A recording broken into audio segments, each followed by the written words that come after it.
is that the only gauge you think to make a good parent is whether or not they're straight? Because if is that the only one we're going to look at in terms of whether gays can make good parents is the gauge of the gas tank of sexual preference or orientation? No, I think, unfortunately, I had a recent interview in New Jersey where a young student, really was not an interview. It was more of a debate. I'm sure you've had a few interviews like that where the person asks you a question, you give an answer, and then the person begins to argue with your answer. And unfortunately, a lot of things get distorted. And the point that I have tried to make is that, I think the ideal is traditional marriage, man, woman, raising children that they've created. And we don't always have the ideal.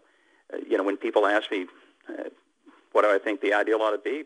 I'm a evangelical Christian, so I have a strong biblical worldview, and that's where I come. It's not a matter of me having some animosity toward anybody or any group, and what people do individually is, to me, their business. Right, but in terms of taking care of children, like in the state where you were governor, right, Yeah. in Arkansas, there are 500 kids in foster care waiting for adoption legally free right now, and is the qualification that you look for as somebody who wants to parent those children only going to be their sexuality? Because, No, it's not going to be the only quality at all. but isn't that what, didn't you try to have a law that said that gays could not adopt?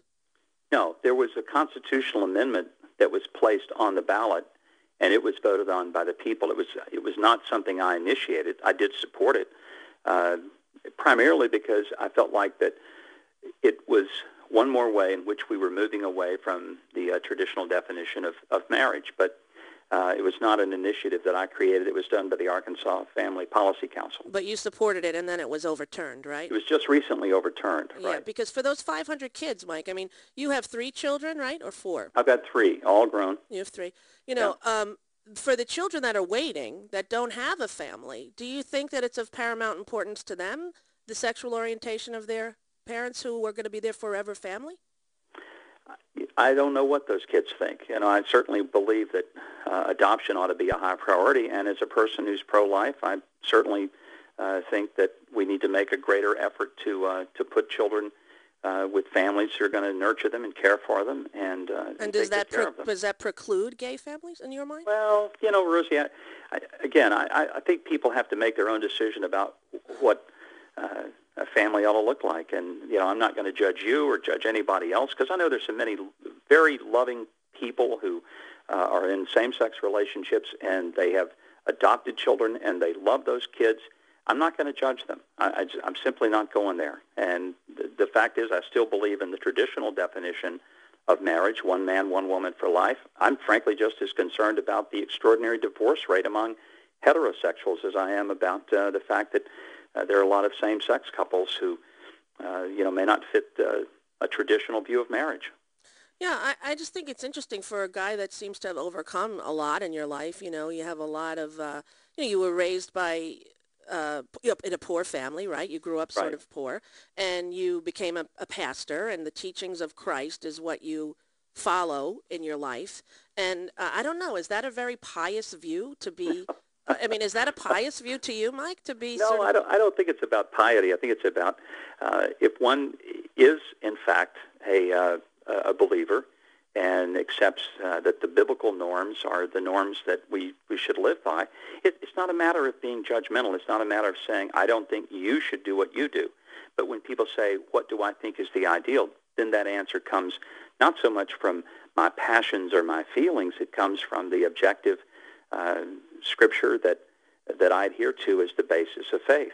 The point, Mike, is that I just wonder how you, a man with children, married for a lot of years, who adheres to the Bible, would deem an entire group of people unworthy of being parents because of your own prejudice. Well, but Rosie, what I'm saying is that I think the ideal environment for children is in a relationship that has both a mother and a father. But Mike, now, half again, of the kids. No, but Mike, half the kids in our country don't have that. I know, and that's what I said a moment ago. If you heard me, I said that I think it's just as tragic that we have so many, almost 50% of the marriages that end in divorce, and there's a lot of heartbreak and heartache. And it's not right for people like me who believe in traditional marriage to say that we don't necessarily believe that same-sex marriage is the same as But I man, haven't woman mentioned marriage. marriage once, Mike. Right, I'm mentioning that there are 500,000 kids in foster care in America, and 99% of them were raised by heterosexual parents. And if right. there are homosexual people who want to take in and love these discarded children that the state is not raising and taking care of, to have public officials deem homosexuals unworthy of parenting is disastrous for the nation, for equality, and for humanity, and, Mike, for Christianity. Do you believe if there's a child and there is a gay family that wants the child should just stay in foster care rather than go with a gay family? Is that your No, preference? that's a choice that each state's going to make according to the law.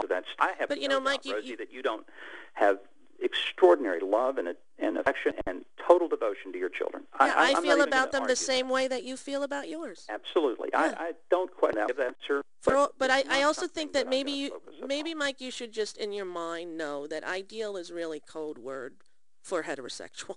It's not the ideal because it's not heterosexual. I think, Mike, when kids who are being raised by parents who happen to be gay, it causes tremendous damage throughout society in a group of kids and a group of people who are already a minority and marginalized. Homosexuals are. Your children are very fortunate that you love them and you care for them and you nurture them, and in no way do I dispute that. That's never been what I've tried to argue or take point in.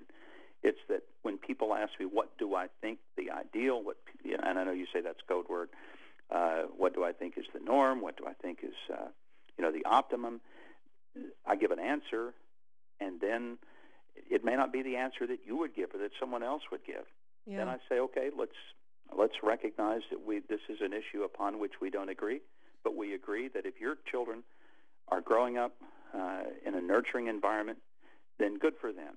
And every gay family, do you know any gay parents, Mike? Of course I do. And do Absolutely. they love their children? Yeah. And do you think that the environment is safe for those kids and they're loving? I've never said that somehow we ought to go in and take those children out of that environment because it's an environment which I wouldn't personally agree with or live. That's the same as somebody coming in and saying, you're an evangelical Christian, you believe in the Bible, we're going to take those kids from you because we don't think your viewpoints are sane. Right. There are people who think that I'm an idiot and insane